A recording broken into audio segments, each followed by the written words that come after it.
How did I find my passion? It's crazy. I'm a motivational speaker, 2023, one of the best speakers on planet Earth. But when I was in prison, I wasn't a speaker. I remember one of the homies came to me one time and said, yo, Dre, man, I'm in Toastmasters. He was down Toastmasters tearing it up. He invited me to come hear him speak. So I went down to Toastmasters to hear my homie speak. He get up there, man, he do his thing, he crush it.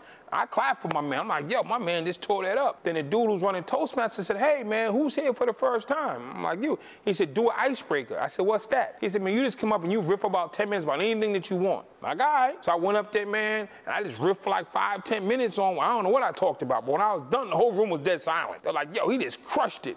And my man, I thought was my man, caught his feelings because he was no longer the best speaker in the room. I was. We get back to the block, man, he all in his feelings, got his face poked out. I'm like, man, I don't care nothing about that group. I came down there for you. Man, they asked me to get on stage. You encouraged it. I didn't know I was better than you, but now I knew. He was my friend, but he didn't appreciate my gift, and I was his friend, and I put my gift on hold. I didn't even know that was my calling, but when I got exposed to it, I let somebody else's feeling get in the way of my gift. Fast forward, when I finally got around to it years later, I started speaking, I realized, man, I blew 3 years of training because of somebody else's feelings. Nah, man, I found my passion and I walked by it. Luckily, it came back around again, and I've been speaking for 23 years since, man.